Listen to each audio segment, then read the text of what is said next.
Hello, स्वागत है आपका रावल साइंस क्लासेज ऋषभ देव में। मैं हूं कैलाश रावल। मैं आपको 10th साइंस पढ़ाऊंगा। चलिए शुरुआत करते हैं हम 10th साइंस के पहले चैप्टर की। चैप्टर का नाम है रासायनिक अभिक्रियाएं एवं समीकरण। रासायनिक अभिक्रियाओं को हम पहले पढ़ेंगे, फिर समीकरण पर चर्चा करेंगे। सबसे पहले हम समझने की कोशिश करेंगे कि रासायनिक अभिक्रियाएं हम किसको कहें। जब कोई दो या दो से ज़्यादा रासायनिक पदार्थ आपस में मिलते हैं तो उनमें बदलाव होना शुरू होता है, उसमें चेंजेस होता है, उसमें परिवर्तन होने लगता है। अगर दो या दो से अधिक रासायनिक पदार्थ मिलाएं और उसमें परिवर्तन होने लगे तो उस परिवर्तन होने की जो प्रक्रिया है उसको हम कहते हैं रासायनिक अभिक्रिया। यानी कि जब दो या दो से अधिक रासायनिक पदार्थ हम मिलाएं और उनके बीच में परिवर्तन होने लगे तो वो रासायनिक अभिक्रिया हो रही है, वो रासायनिक अभिक्रिया कहलाती है। तो परिवर्तन कितने प्रकार के हो सकते हैं, क्या क्या परिवर्तन, क्या क्या बदलाव उसके अंदर हो सकता है। कुल मिलाकर के 5 प्रकार के परिवर्तन उस रासायनिक अभिक्रिया में संभव है। पहला, अवस्था में परिवर्तन, अर्थात जो पदार्थ की अवस्था है, जिन हम दो या दो से अधिक जो पदार्थ ले रहे हैं रासायनिक पदार्थ, उनकी जो अवस्था है, अगर उनकी अवस्था में किसी तरह का कोई बदलाव आ जाए, ठोस से द्रव हो जाए, द्रव से गैस हो जाए या किसी और प्रकार का उसकी अवस्था में बदलाव हो जाता है तो वह निश्चित रूप से रासायनिक अभिक्रिया हो रही है। दूसरा, गुण में परिवर्तन, अगर जिन रासायनिक पदार्थों का हम उपयोग कर रहे हैं उन रासायनिक पदार्थों के गुण में अगर किसी तरह का बदलाव आ जाता है तो वह निश्चित रूप से रासायनिक अभिक्रिया हो रही है।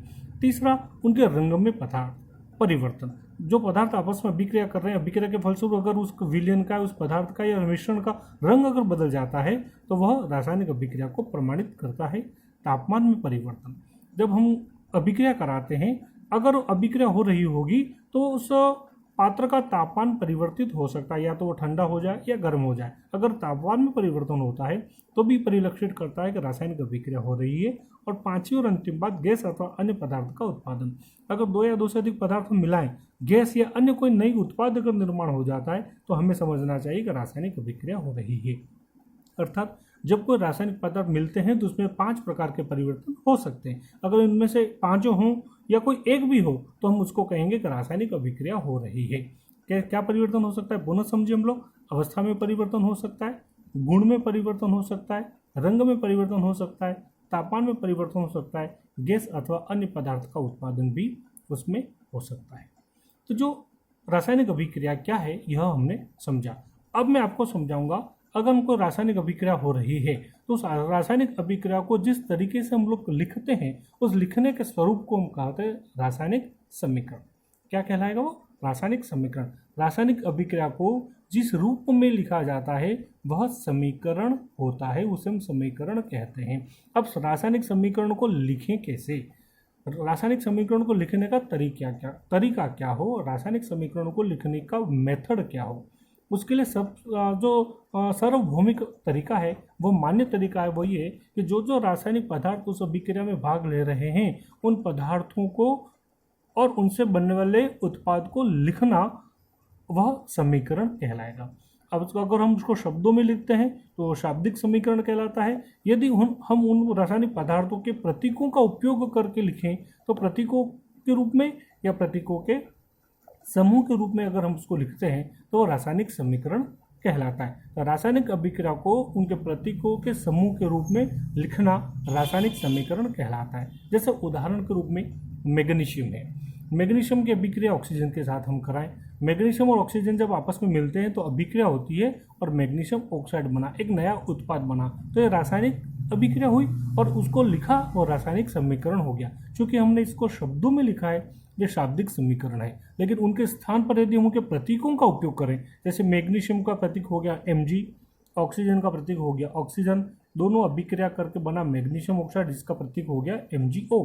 इस तरह अगर हम प्रतीकों या प्रतीकों के समूह के रूप में परिलक्षित करते हैं तो वह क्या कहलाता है, रासायनिक समीकरण कहलाता है।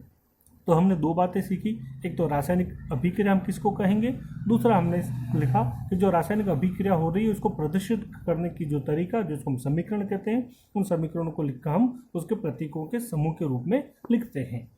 अब समीकरण अगर हम लिखें तो समीकरण को लिखने की विधि क्या हो सकती है, क्या मेथोडोलॉजी होती है।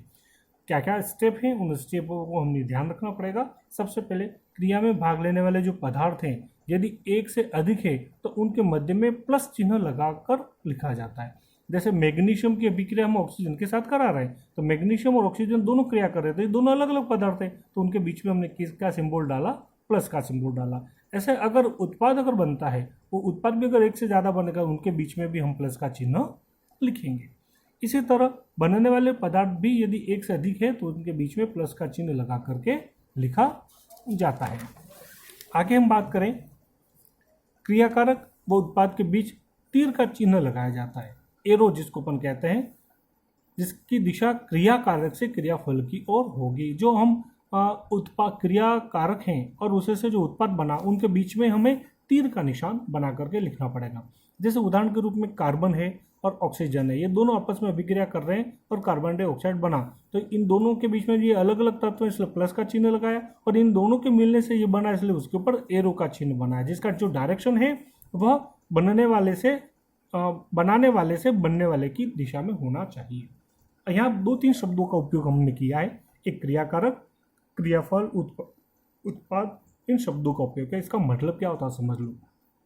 रासायनिक अभिक्रिया में जो पदार्थ भाग लेते हैं उन भाग लेने वाले पदार्थों को क्रियाकारक कहते हैं। चूंकि ये क्रिया करते हैं इसलिए इसको क्रियाकारक कहा जाता है। इसका दूसरा नाम है अभिकारक, चूंकि ये अभिक्रिया करते हैं इसलिए इसको अभिकारक भी कहा जाता है। इन दोनों की क्रिया से CO2 एक नया उत्पाद बनने वाला क्रिया के फलस्वरूप इसका निर्माण हुआ है, इसलिए इसको क्रियाफल भी कहते हैं। ये नई उत्पत्ति है इसलिए इसको उत्पाद भी कहते हैं। यानी कि रासायनिक अभिक्रिया में भाग लेने वाले को क्रियाकारक या अभिकारक कहते हैं और बनने वाले पदार्थों को क्रियाफल या उत्पाद के नाम से संबोधित किया जाता, जाना जाता, पहचाना जाता है। एक और उदाहरण समझ लें, Zn + H2SO4 will give ZnSO4 + H2।